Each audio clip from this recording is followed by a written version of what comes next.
warahmatullahi wabarakatuh, teman-teman. Perkenalkan, aku Diana Herlin dari S1 Ekonomi Syariah. Di sini aku mau sedikit cerita dan sharing-sharing aja kali ya, tentang pengalaman yang aku rasain gitu.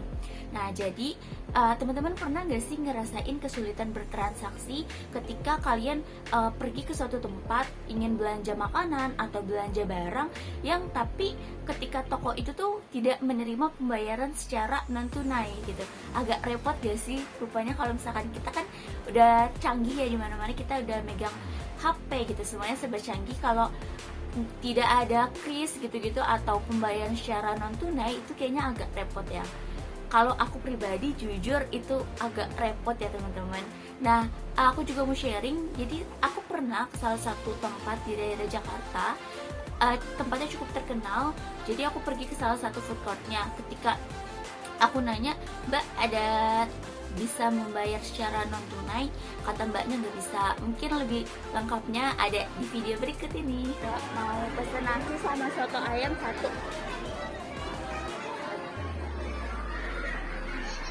Bayarnya nggak bisa pakai kris ya mbak? Oh, bisanya itu. Nah, itu dia ceritanya teman-teman. Sebenarnya agak disayangkan ya, karena tempatnya itu pertama ada di Jakarta, dan yang kedua tempatnya itu lumayan terkenal bagi masyarakat Indonesia, dan sayangnya tempat tersebut itu belum menerapkan layanan keuangan digital kayak gitu. Dan ternyata faktanya teman-teman, masih banyak loh masyarakat khususnya di Indonesia yang belum dapat mengakses layanan keuangan. Nah, contohnya itu ada kayak gini, dan bahkan kayak gini.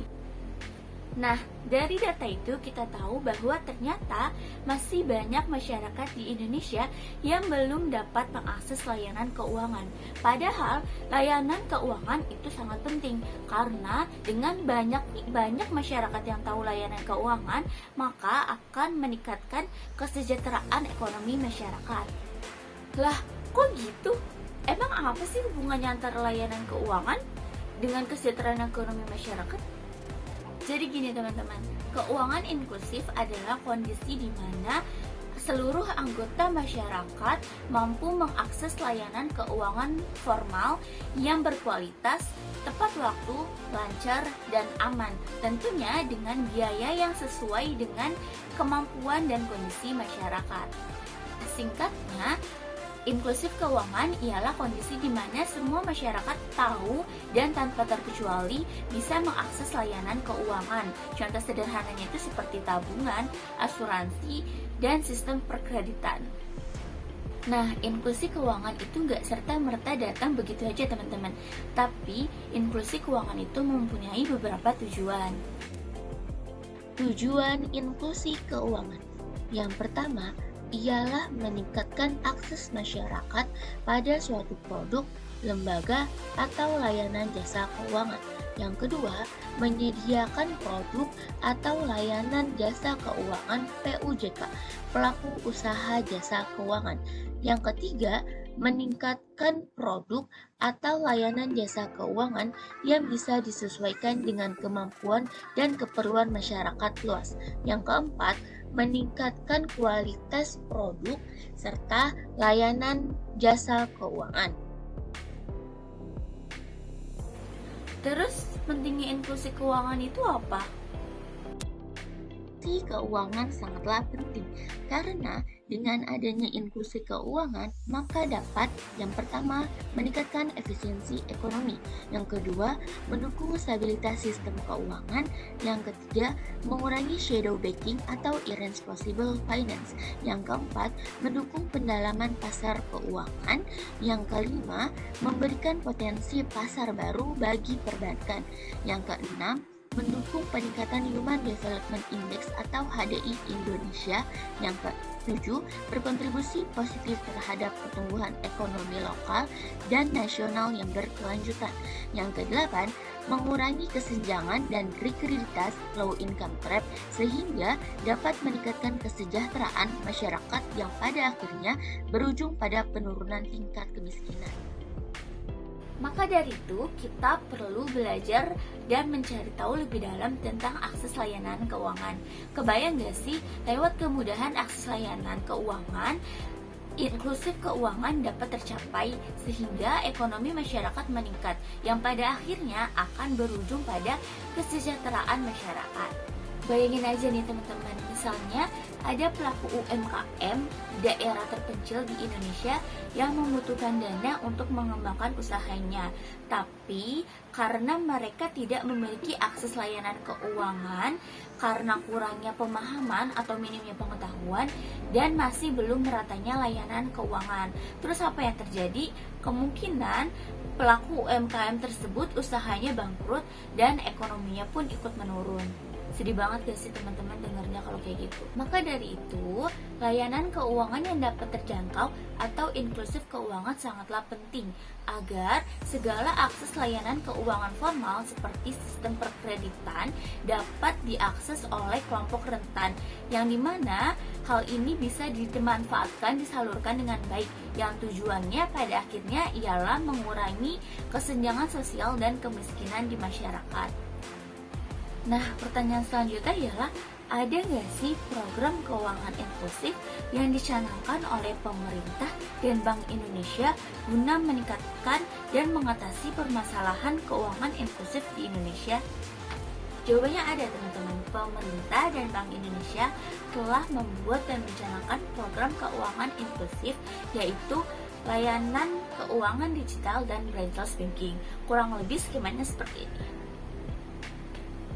Program layanan keuangan inklusif yang pertama ialah layanan keuangan digital atau LKD.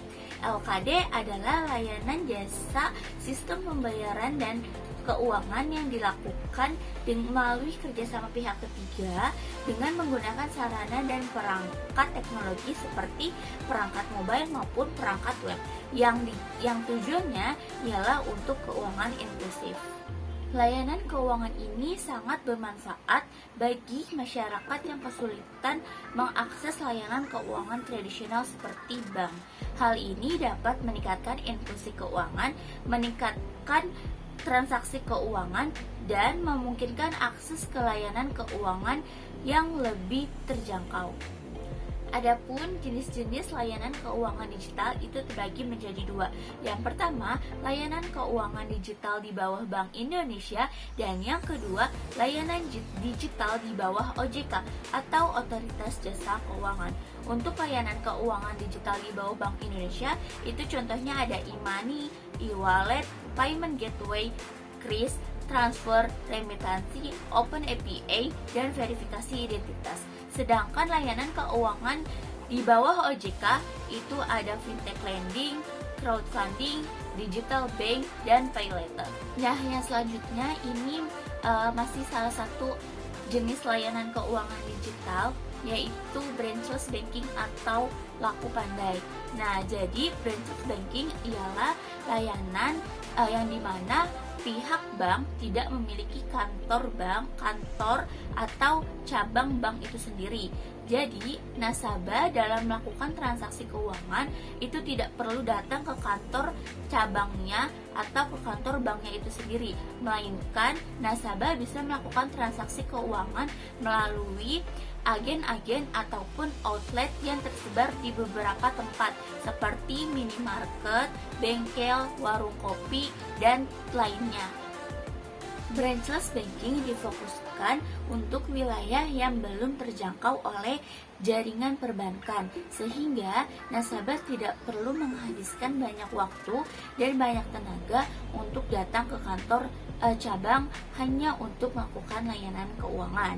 Nasabah kini hanya perlu datang ke agen-agen atau outlet-outlet yang terdekat dari rumah mereka untuk melakukan transaksi keuangan atau layanan keuangan. Berdasarkan program Strategi Nasional Keuangan Inklusif pada Juni 2012 sebagai layanan keuangan tanpa kantor fisik, branchless banking ialah sebuah inovasi yang dapat mengembangkan strategi keuangan inklusif di Indonesia. Dalam jangka panjang, branchless banking dapat meningkatkan kesadaran masyarakat untuk menabung dan menjaga kondisi keuangan rumah tangganya, sehingga kesenjangan pendapatan dapat terminimalisir, yang dimana pada akhirnya penerapan branchless banking di Indonesia digunakan sebagai upaya untuk menurunkan kesenjangan sosial dan tingkat kemiskinan serta menaikkan perekonomian masyarakat Indonesia. Adapun fungsi dari branchless banking ada 3. Yang pertama, membantu masyarakat. Branchless banking hadir sebagai sarana dalam membantu masyarakat mengetahui layanan keuangan perbankan. Karena pada dasarnya branchless banking hadir di tengah-tengah masyarakat yang mengalami kesulitan dalam mengakses layanan perbankan, sehingga dengan diadakannya agen-agen di dekat rumah nasabah itu tujuannya agar nasabah dengan mudah dapat melakukan layanan perbankan seperti pembukaan rekening, transfer dana, dan juga penarikan tunai. Nah, yang kedua, fungsi yang kedua ialah penyuluhan. Branchless banking hadir sebagai salah satu upaya dari pemerintah dalam memaksimalkan dan memberikan pengetahuan tentang berbagai macam layanan keuangan, khususnya tentang layanan keuangan digital. Dan yang terakhir, yang ketiga, fungsi dari branchless banking ialah memasarkan produk.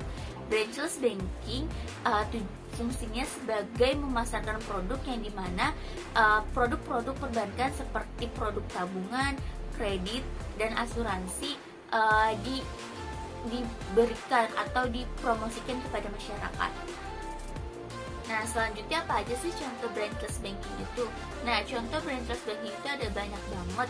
Contohnya itu kayak ada agen-agen di toko-toko kelontong, bengkel, ataupun warung-warung yang menyediakan jasa transfer bank atau penarikan tunai. Nah, contohnya itu ada BRI Link dan BNI 46 kayak gitu.